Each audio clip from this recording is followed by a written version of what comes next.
Welcome back to this special edition of Hannity. President Trump versus the oblivious left. She's back, and despite being urged to get out of the public spotlight by politicians and pundits on both sides of the aisle, oblivious Hillary Clinton just won't go away. After facing heavy criticism for her demeaning remarks about Trump voters while in Asia, the twice-failed presidential candidate is once again lashing out. During a paid speech at Rutgers University, Clinton complained that the recent criticism lodged against her is because she's a woman. Take a look. People saying, get off the public stage and shut up, which is something we're hearing all the time. Yeah. How do you...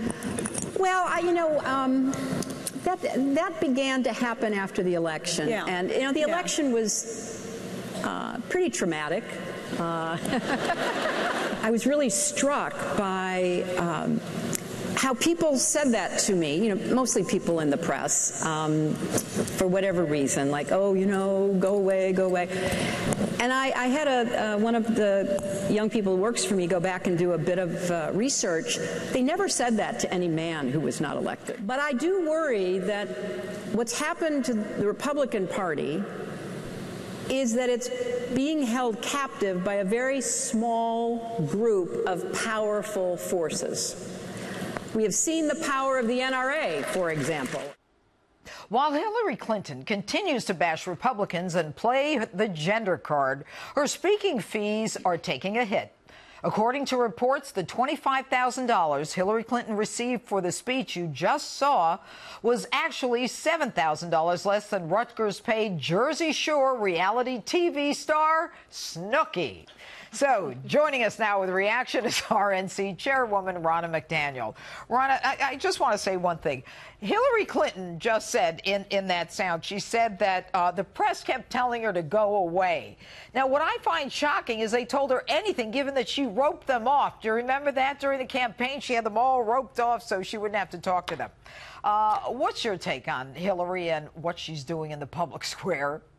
Well, where do we start? I mean, she's so willing to play the sexist card when in reality she is being treated exactly like any other nominee who would have continued to denigrate half of the country, who would continue to fail to acknowledge the failings of their campaign. And the other thing she doesn't acknowledge is what President Trump provided for the American people, which was a vision of more jobs and higher wages. And so by continually refusing to acknowledge the failings of her campaign and why she lost, she is hurting her party, and her party is saying, please go away, you are hurting us. No other previous nominee has put their foot in their mouths as much as Hillary Clinton has since this election ended. And what's interesting is we never thought that Clinton machine would ever be confronted by someone as daring as some of these politicians to say, maybe it's time for you to go away, or as I say, to go back into the woods. But Ronna, the talk about the midterms in a presidential election, first term, I should say, it usually benefits the other party. But now, with Hillary Clinton and this lunacy, her saying that the election was traumatic, doesn't this benefit Republicans?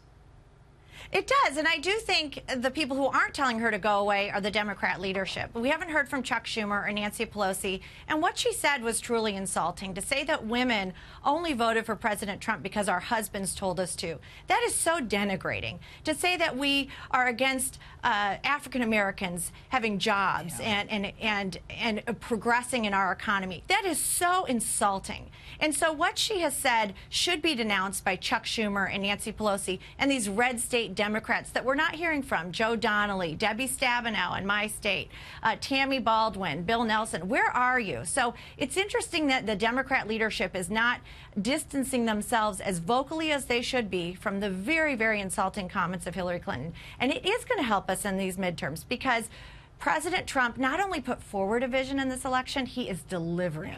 With people getting bigger paychecks and more jobs coming back, people are feeling so good about their lives. They have more money to spend on their families. This is something that they're going to take to the polls in November and say, I need to return Republicans to office because they are delivering for me and my family. Well, and you know what? It's not just returning Republicans to office, but those Republicans who are like-minded, like President Trump.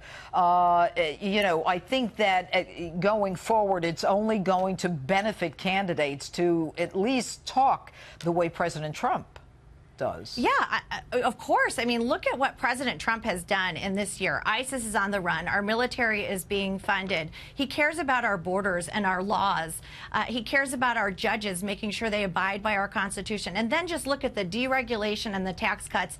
2/3 of Americans are seeing bigger paychecks because of President Trump. So every Republican should be looking at what President Trump did. He is a bold leader, and it is going to take a bold vision to win in these midterms. And we're going to need to get out there and make our case. We're starting to see those numbers close. The RNC's raised double the DNC. We are in all these battleground states. We know we have to keep these majorities because we have something to fight for. America's on the comeback, and we cannot go back to the Schumer-Pelosi dark ages. All right, Ronna, thank you so much for being with us.